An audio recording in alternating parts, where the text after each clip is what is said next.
मैं illustration number 1 करवाऊंगा आज, तो इलस्ट्रेशन नंबर 1 निकाल लें। Illustration number 1।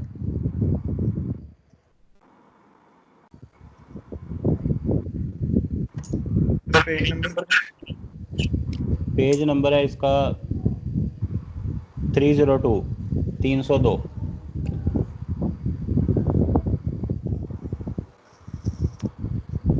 Page number 302।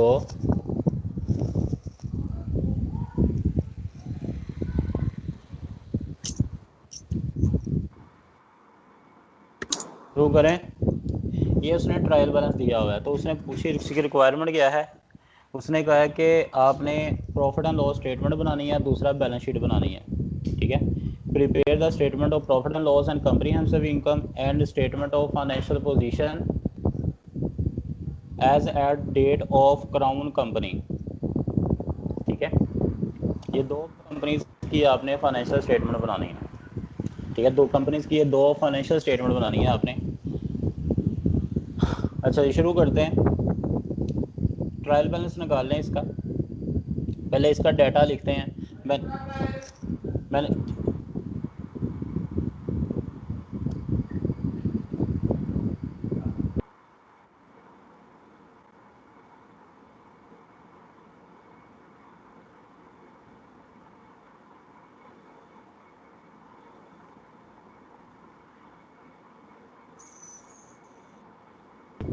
हाँ हेलो। जी, हाँ जी, हाँ जी, ये आवाज़ आ रही है।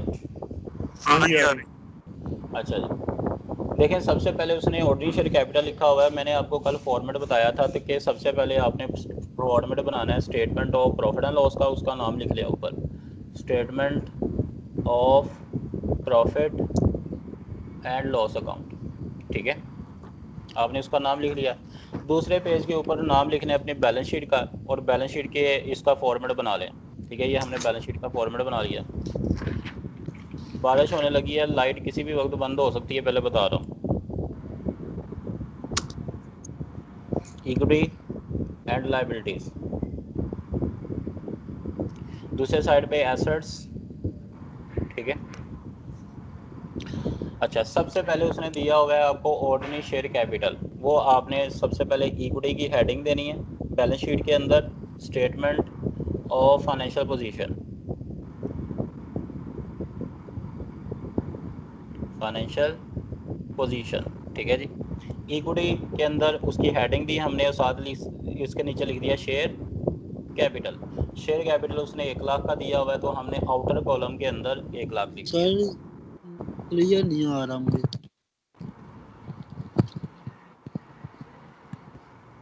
अब बताओ।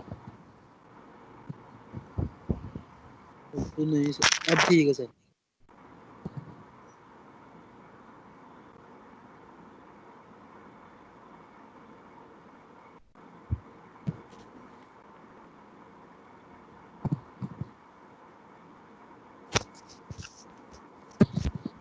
हुआ जैन साहब?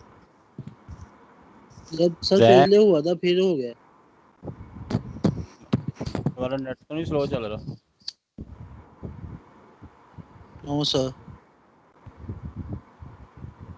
सर व्हाइट ये बोर्ड सही पे बना लिया ठीक करें, है। वो बड़ा बेस्ट रहता है। करता हूँ अभी कुछ। यार मैंने पैड मंगाया हुआ है, पैड से काफ़ी क्लियर है। अच्छा जी, शेयर कैपिटल 1 लाख का हो गया। ठीक है, हमने आउटर कॉलम के अंदर उसे लिख दिया। उसके बाद उसने सेल दी हुई हैं और परचेजेस दी हैं। सेल एंड परचेजेस किधर जाती हैं? प्रॉफिट एंड लॉस स्टेटमेंट के अंदर। सेल्स को हमने लिख लिया, 3,65,000 की सेल है। मैं उसको अभी इनर कॉलम में लिख लेता हूँ, हो सकता है कि सेल रिटर्न भी हो, तो अगर सेल रिटर्न होगी तो मुझे इसमें से माइनस करके मैं उसे लिख दूँगा। ठीक है। परचेजेस हम किधर लिखते हैं? कॉस्ट ऑफ सेल के अंदर, तो हम यहाँ पे लिखेंगे लेस कॉस्ट ऑफ सेल। तो कॉस्ट ऑफ सेल का फॉर्मूला क्या होता है? ठीक है, opening inventory, cost of sale का फॉर्मूला लिख लें, opening inventory plus purchases minus closing inventory. ये हमने उसका फॉर्मूला लिख लिया। तो उसने परचेजेस दे दी हैं आपको, तो परचेजेस हमने इस फार्मूले के अंदर लिख दी, बाकी ओपनिंग इन्वेंट्री और क्लोजिंग इन्वेंट्री जब बताएगा तो हम उसे लिख लेंगे। तो परचेजेस उसने 2,66,800 की दी हुई हैं, तो हमने उसे लिख लिया। साथ उसने आपको देखें रिटर्न्स दी हुई हैं, सेल रिटर्न भी है और ओपनिंग इन्वेंट्री इसने दी हुई है आपको 1 जनवरी 2005 के ऊपर ओपनिंग इन्वेंट्री है 23,340 की, तो उसको मैंने 23,340 कॉस्ट ऑफ सेल के अंदर लिख लिया। ठीक है, उसके बाद उसने देखें आपको रिटर्न्स दी हैं। रिटर्न एक उसने डेबिट साइड पे लिखी हुई है रिटर्न, एक उसने क्रेडिट साइड पे लिखी हुई है। डेबिट साइड पे जो रिटर्न होती हैं वो है आपकी सेल रिटर्न, और जो क्रेडिट साइड पे लिखी हुई है वो है परचेज रिटर्न। तो जो परचेज रिटर्न है वो परचेज रिटर्न में से माइनस कर दो, परचेज से माइनस कर दिया वो है 1600, और सर जो सेल डेबिट पर होंगी वो क्या है? Cell return. सेल क्रेडिट होती है ना, सेल क्रेडिट होती है, जब सेल रिटर्न क्या होगी, डेबिट होगी। परचेज डेबिट होती है, सेल रिटर्न होगी तो क्रेडिट होगी। ठीक है, तो सेल रिटर्न जो है वो जो डेबिट साइड पे है वो हमने माइनस कर दी, कितनी है 1200। ठीक है, तो ये हमने उधर से माइनस सेल रिटर्न और परचेज रिटर्न दोनों जो है वो डेबिट और क्रेडिट कर दिए हमने। ओके जी, सर 1600 ऐड नहीं करना फिर? किसको? 1600 परचेज रिटर्न कितनी है सर? परचेज रिटर्न 1600 है ना, जो उसने क्रेडिट साइड पे दिया हुआ है बैलेंस।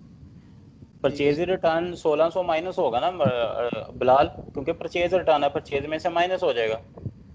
हाँ जी। ठीक है, तो उसके बाद है 1200 भी माइनस हो जाएगा, सेल रिटर्न है, सेल की है तो सेल रिटर्न माइनस कर देंगे, सेल कम हो जाएगी। ठीक है, उसके बाद है वेजिस।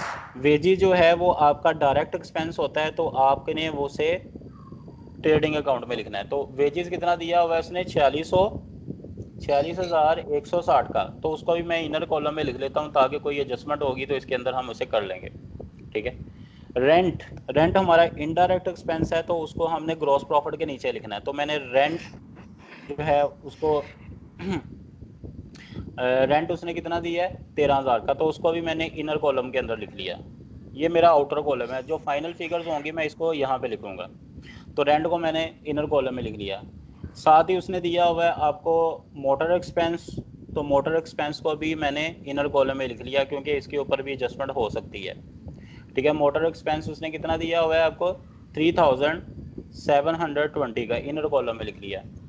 उसके बाद है इंश्योरेंस एक्सपेंस, इंश्योरेंस एक्सपेंस के ऊपर भी एडजस्टमेंट हो सकती है, तो उसको भी मैंने इनर कॉलम में लिख लिया 760 का। ठीक है, एक एक लाइन छोड़ता जा रहा हूँ ताकि एडजस्टमेंट मैं करता रहूँ इसकी। उसके बाद है इरिकवेबल डेट्स। इरिकवेबल डेट्स जो हैं वो प्रॉफिट एंड लॉस में जाते हैं और आपने उसमें से माइनस भी करते हैं। तो इसका फॉर्मूला जो है मैंने आपको जब इरिकवेबल डेट्स का वो चैप्टर पढ़ाया था उस वक्त भी लिखाया था, तो आज फिर लिखवा रहा हूँ कि जो आपने प्रॉफिट एंड लॉस की फिगर किस तरह निकालनी है। इसकी जो आपने फिगर निकालनी है न्यू बैड डेट्स, ठीक है, plus new allowance for bad debts, BD का मतलब बैड डेट्स, ठीक है, या इरिकवेबल डेट्स, उसमें से आपने माइनस कर देना है old allowance for bad dates, allowance for bad dates वो आपने लेस कर दिया। ठीक है, तो ये फिगर जो है वो आपने, और उसके बाद जो आपका ओल्ड बैड डेट्स, दोबारा बोल दें क्या लिखा है? New bad debts plus new allowance for bad dates minus old allowance for bad debts. ठीक है, ओके जी। ये फिगर जो है वो आपने इसकी जो एडजस्टमेंट करने के बाद आपने उसकी final figure profit and loss के अंदर एज ए एक्सपेंस ले जानी है। न्यू बैड डेट्स कितने हैं? न्यू बैड डेट्स देखिए, न्यू बैड डेट्स का मतलब है कि जो नीचे एडिशनल इन्फॉर्मेशन में दिए होंगे, जो ट्रायल बैलेंस में दिए होंगे वो आपके ओल्ड बैड डेट्स हैं। ठीक है, तो ओल्ड बैड डेट्स जो हैं वो आपने यहाँ पे एक और चीज़ लिख लें कि यहाँ पे आपने ओल्ड बैड डेट जो हैं वो माइनस कर देने हैं, ओल्ड बैड डेट्स वो भी इसके अंदर, यानी कि इस फिगर के अंदर आपकी ये फिगर यहाँ पे, ठीक है, इसमें से ये फॉर्मूले के अंदर आ जाएगी आपकी। तो यहाँ पे जो उसने अब फॉर्मूले को पुट अप करते हैं कि इरिकवेबल डेट्स 984 दिया हुआ है, ये आपके ओल्ड बैड डेट्स हैं, तो इसको मैं 984 यानी कि यहाँ पे पुट कर लेता हूँ, ठीक है। आगे अलाउंस फॉर रिसीवेबल्स, जो ट्रायल बैलेंस में दिया होगा ये ओल्ड प्रोविज़न होगी, तो ओल्ड प्रोविज़न जो है ये भी माइनस होगी। तो ओल्ड प्रोविज़न उसने दी हुई है आपको 588 की, तो वो भी आपने माइनस के अंदर शो कर देनी है, ठीक है। तो इसको मैंने माइनस, बाकी न्यू बैड डेट्स और न्यू अलाउंस जो दिए होंगे वो प्लस करके इसकी नेट फिगर जो है वो मैं आउटर कॉलम में एज ए एक्सपेंस ले जाऊँगा। Sundry income, sundry income, income है वो पॉजिटिव शो होनी है, प्रॉफिट के अंदर ऐड करना है आपने, कितनी है 1622, ठीक है जी। उसके बाद लाइट एंड हीट, तो लाइट एंड हीट जो है, लाइट एंड हीट ये भी एक्सपेंस है, लेकिन इसके ऊपर एडजस्टमेंट हो सकती है, तो मैं इसको इनर कॉलम में लिख लेता हूँ 3074, ठीक है। बैंक ओवरड्राफ्ट इंटरेस्ट, ये इंटरेस्ट है, तो मैंने इसको इंटरेस्ट एक्सपेंस के अंदर लिखना है, या फाइनेंस कॉस्ट, ये एक्सपेंस लेस होना है, तो कितना बनता है, ये कितना दिया हुआ है इसने 74 का, तो ये आपका लेस होगा, ठीक है। मोटर आगे आता है, बैलेंस शीट आइटम शुरू हो जाती हैं, तो बैलेंस शीट आइटम को बैलेंस शीट आइटम्स के अंदर ही लिखते हैं। उसके आगे उसने दिया हुआ है मोटर व्हीकल, मोटर व्हीकल।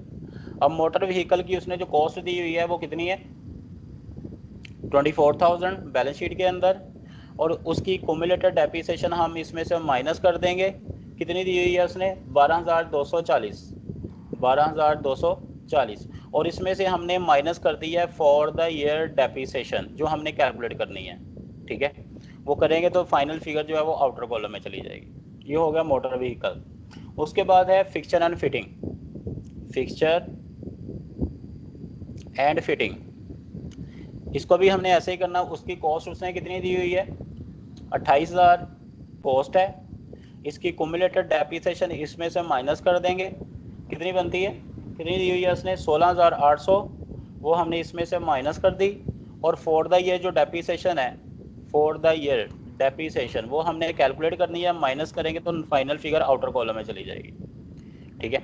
उसके बाद है लैंड, लैंड कभी डेप्रिशिएट नहीं होती, ठीक है। तो लैंड की जो उसने वैल्यू दी है हम उसको एज इट जो है वो 1 लाख का वैसे ही लिख देंगे आउटर कॉलम के अंदर। Then receivables and payables, receivable हमारे करंट एसेट होते हैं, तो उसको मैं करंट एसेट में लिखता हूँ, उसकी हेडिंग देते हैं करंट एसेट। तो रिसीवेबल हमने इसको इनर कॉलम में लिखना है क्योंकि इसके ऊपर हमने एडजस्टमेंट करनी है। तो रिसीवेबल का बैलेंस उसने 17,330 का दिया हुआ है, तो इसकी मैं 2 लाइनें छोड़ देता हूँ क्योंकि इसके ऊपर एडजस्टमेंट है। साथ ही मैं इधर दूसरी साइड पे करंट लाइबिलिटीज़ की हेडिंग दे लेता हूँ, करंट लाइबिलिटीज़। तो वहाँ पे ट्रेड पेएबल्स कितने दिए हुए हैं उसने 23,004 के, ये मैंने इसको आउटर कॉलम में लिख दिया है। बैंक, बैंक जो है वो आपका करंट एसेट होता है, इसको आउटर कॉलम में 3,312 का दिया हुआ है, 3,312 का, ठीक है। उसके बाद इनकम टैक्स लाइबिलिटी है, ठीक है। तो मैंने उसको इनकम टैक्स में करंट लाइबिलिटी में लिख दिया। इनकम टैक्स प्रोविज़न ये लाइबिलिटी है, प्रोविज़न का मैंने चैप्टर भी पढ़ाया हुआ है। तो कितनी है 100 है, तो उसको मैंने करंट लाइबिलिटी में लिख दिया। और बिल्डिंग एट कॉस्ट,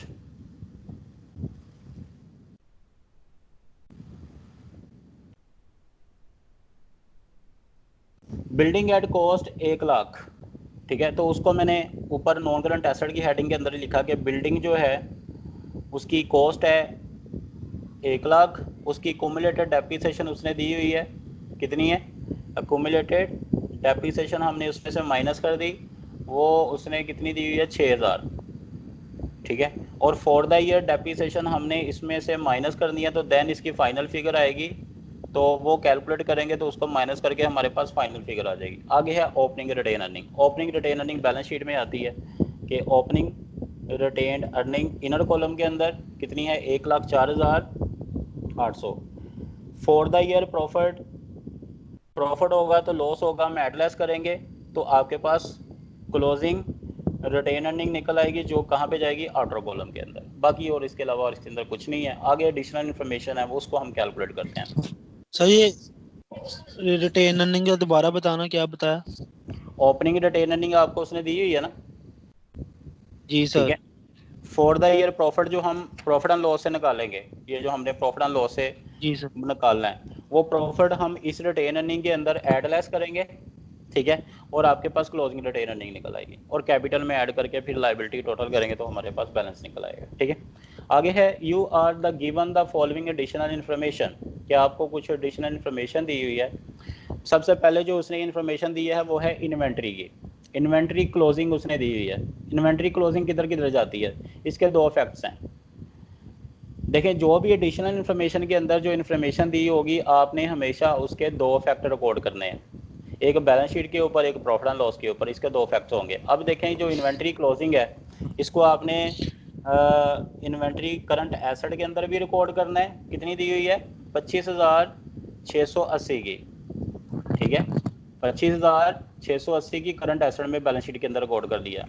दूसरा फैक्ट हमने इसका रिकॉर्ड किया, ये कॉस्ट ऑफ सेल के अंदर क्लोजिंग इन्वेंट्री, वो भी हमने इसमें से माइनस कर दी। कितनी है, 25,680 की, ये हमने उसमें से माइनस कर दिया, तो हमारी कॉस्ट ऑफ सेल की फिगर्स पूरी होगी, ठीक है। आगे उसने रेंट वाज प्रीपेड। अब आते हैं एडजस्टमेंट्स की तरफ, के जो रेंट के जो हमने ये मैंने जगह छोड़ी हुई थी, उसने कहा जो रेंट है, रेंट वाज प्रीपेड बाई 1000 के। प्रीपेड रेंट कितना है, 1000। प्रीपेड रेंट क्या होता है, व्हाट इज प्रीपेड रेंट, कि जो कि आप एडवांस में पे कर देते हैं, ऐसा खर्चा जो कि आपने एडवांस में पे कर दिया है, तो हम प्रीपेड रेंट, टोटल रेंट में से, प्रॉफिट एंड लॉस में से 1000 माइनस कर देंगे, ठीक है।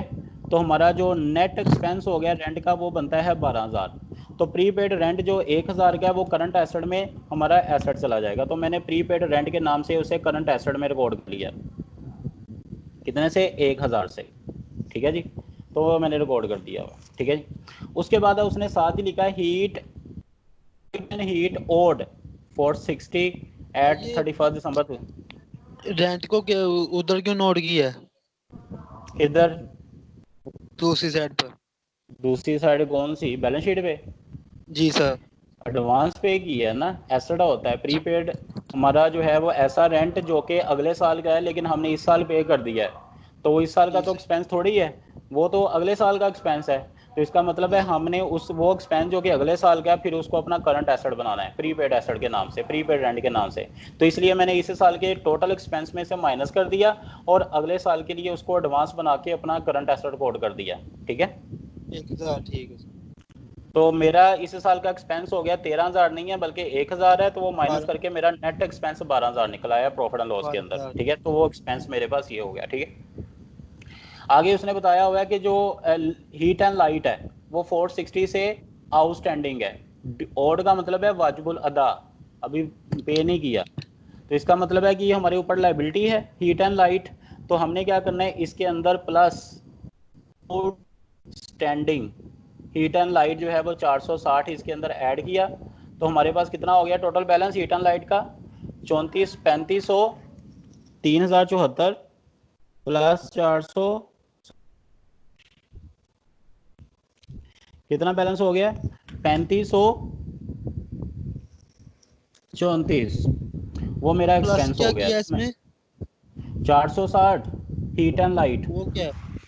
एक्रूड एक्सपेंसेस जो अभी पे नहीं किए। जी सर।